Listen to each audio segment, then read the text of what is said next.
आप लोग देख सकते हैं गेट है, और गेट से जो सटे हुए जो आपको दिख रहा है ऊंचा सटीला, ये जो यहाँ के रुद्रपुर के 87 नरेश राजा थे, उनका बाउंड्री, किले का बाउंड्री था।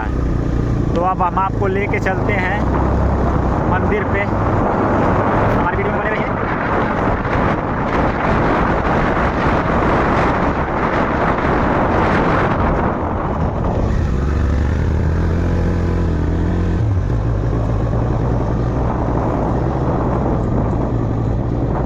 तो आप देख सकते हैं हम लोग मंदिर पे पहुंच गए हैं दोस्तों।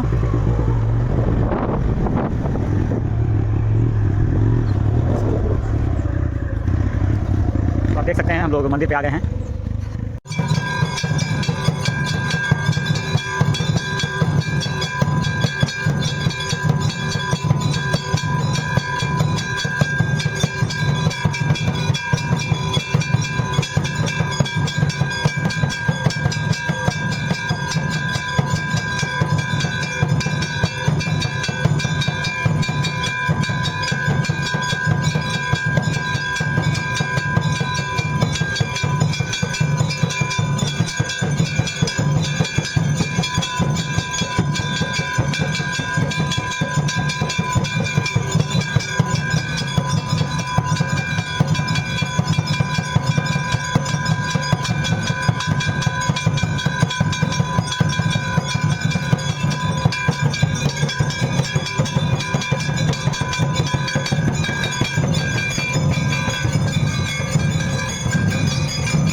चुके हैं रुद्रपुर में स्थित सहनकोट माता मंदिर। तो अब ये बताएंगे आपको कि यहाँ की मंदिर की विशेषताएं, और ये यहाँ पे एक मंदिर है भैरव जी की, तो इनके बारे में ये बताएंगे जी। ये सहनकोट मंदिर है, जो ये मंदिर का परिसर मानकर चलिए कि 272 एकड़ में इस समय वर्तमान में है। 272 एकड़, जिनमें यहाँ सहनकोट भगवती के नाम से जाना जाता है। ये उत्पत्ति इस कोट से ही इनकी है, जिनमें मानने वाले भविष्य में ये मानते थे कि ये क्षत्रियों की पूजनीय भगवती रही हैं।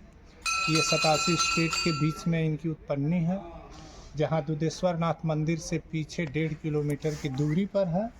और उनके दक्षिणी छोर में जो ये भैरवनाथ जी का मंदिर है, ये जो मंदिर आपको दिख रहा है ये भैरवनाथ जी का मंदिर है। और इधर आप उत्तरी छोर में देखेंगे तो ये माँ सहनकोट जी का मंदिर है। माँ सहनकोट भगवती के नाम से जाना जाता है। ये जो पूरा परिसर आपको दिख रहा है ये 272 एकड़ है, जिनमें काश्तकारों द्वारा भूमि कब्जा है।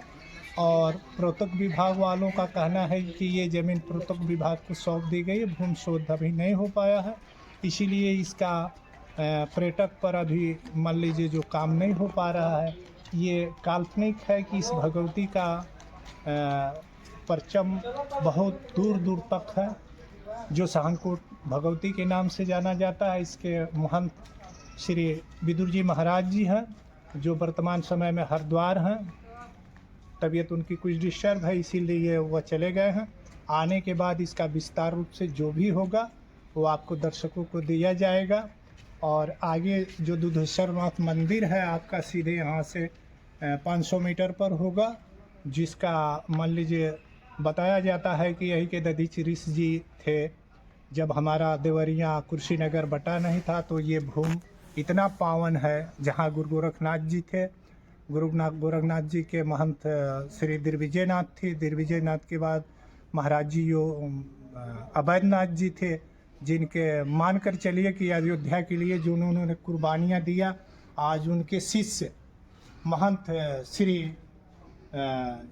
योगी महाराज जी ने जो सपना गुरु का था वो साकार किया। आज अयोध्या में जो भव्य मंदिर बनकर विश्व के लिए एक पर्यटक स्थल तैयार हुआ, वहाँ के नौजवान नागरिक और जो भी वहाँ के वास करने वाले लोग हैं सबके लिए एक उद्योग के रूप में आया। और भारत के सनातन के लिए सबसे बड़ा योगदान अगर कोई किया तो महाराज जी श्री नरेंद्र प्रधानमंत्री जी और श्री योगी जी के कर कमलों द्वारा जो अयोध्या में भव्य मंदिर तैयार हुआ है, वो सनातन के विश्व के सनातनों के लिए एक धरोहर के रूप में तैयार हुआ है। और हमारा प्रभु से यही कृपा रहेगा कि आने वाले दिनों में इसी तरह से योगी मोगी पैदा होते रहें कि हिंदू सनातन बचता रहे और भारत के नागरिकों को ये शुभ दिन प्राप्त हो। और भगवती से मैं यही कहूँगा कि महाराज जी का जीवन सफल रहे और इस तरह के लोगों का आवागमन इस भारत की धरती पर होता रहे, ताकि ये भविष्य संस्कार से बचत रहे और संस्कार में पलत रहे और भारत के लोगों का एक सम्मान बचता रहे। जो भी उनके खिलाफ पार्टियां बोलने वाली है, इस तरह का बयान उनको नहीं करना चाहिए, क्योंकि धर्म के नाम पर बंटवारा न हो। वोट की राजनीति केवल वोट तक सीमित रहे, धर्म को बांटने के कार्य में न किया जाए।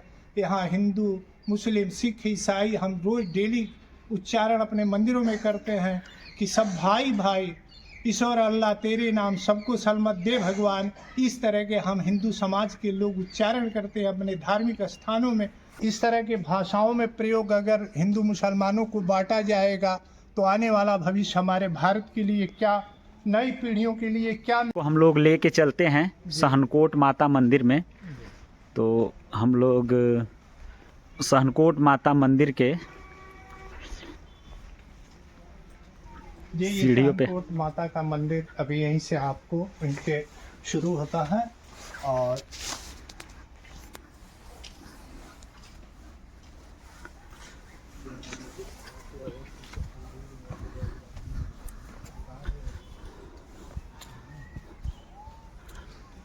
ये आपको ज़मीन जो दिख रही है आज के 50 साल आगे इस पर केवल कांट कुछ थे, किला का ढहा हुआ ज़मीन थी, लेकिन इसके बारे में कोई नहीं जानता था।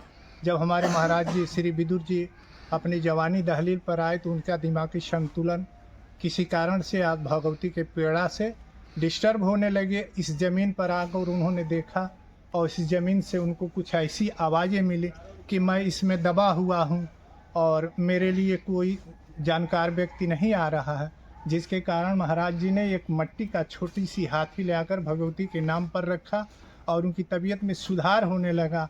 उसके बाद उन्होंने अन्य पब्लिकों से और अन्य लोगों से सबसे अपील किया और सबसे चंदा मांगकर ये भव्य मंदिर का निर्माण उन्होंने किया।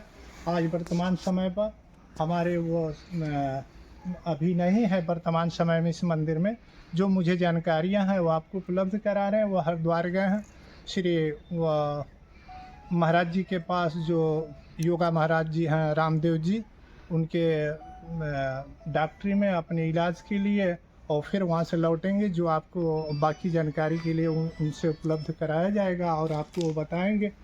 रही बात कि आज मैं वर्तमान अपने मंदिर के बारे में उतना उत्साहित नहीं हूँ कि जो राम जन्मभूमि का उत्साह मुझे बार बार पीड़ा दे रही है कि अगर महाराज जी का आदेश नहीं होता तो आज मैं अयोध्या में रहता। अयोध्या में जाकर प्रभु अपने सनातन के भव्य मंदिर का दर्शन करके और महाराज जी के चरणों में समर्पित होके और मैं वहाँ से कुछ आशीर्वाद प्राप्त करने के योग्य रहता। लेकिन मान लीजिए हमारे प्रदेश के सूबे के मुख्यमंत्री जी का आदेश है कि ज़्यादा से ज़्यादा भीड़ न की जाए, बाहर के लोगों को आमंत्रित किया गया है ताकि उनके रहने में असुविधा न हो, और इसी कारण से मैं महाराज जी की आज्ञा का पालन करते हुए अपने मंदिर पर ही जो भी सजाया जा रहा है, जो 22 के दिन में दीपावली मनाने का उत्साह, हमारे जो भी सदस्य लोग साथ में रहते हैं सबका उत्साह है कि अपने ही मंदिर में महाराज जी के आदेशों का पालन करते हुए यहाँ ही 22 का हम लोग कार्यक्रम रखे हैं। और यहाँ पे बताया जाता है कि खुदाई के दौरान जी कुछ नीचे से, जमीन के नीचे से जवाहरात, सोने, हीरे ये सब मिलते थे। देखिए हम लोग तो देखे नहीं है, लेकिन आशंका जताया जाता है। ये आपको पीपल का पेड़ दिख रहा है जो महाराज जी पूजा कर रहे हैं। यही जब इस मंदिर का निर्माण हो रहा था तो जो इसके महंत श्री विदुर जी महाराज जी हैं, वो खोदते खोदते उसमें एक सुरंग मिला जिसको उन्होंने खोदने का प्रयास किया। खोदते खोदते उन लोगों ने 10 फीट के लगभग चला गया उस पीपल के नीचे, जिसका अभी अंत दिख नहीं रहा था। एक फ्लोर दिखा, दूसरे फ्लोर का गेट दिखा, लेकिन रात में उन लोगों ने सो गया और सोने के बाद उनको एक सपना आया कि यहाँ बहुत सारी कोट का संपदा रखी गई है, जो जेवरात, हीरे, जवाहरात हैं, वह सब इसके अंदर हैं।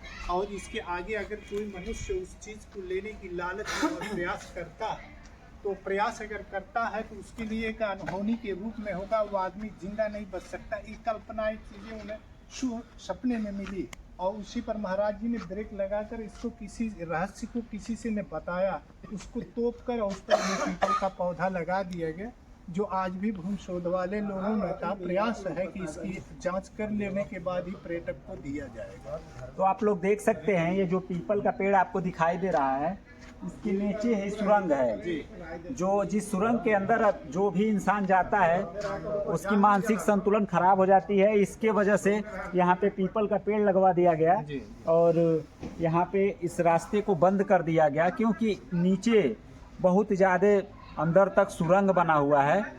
तो इसके बारे में हमारे यहाँ पे मंदिर पे जो इस समय जिनका जिम्मेदारी है मंदिर का, वो बताएंगे आपको और इस मंदिर के बारे में बताएंगे।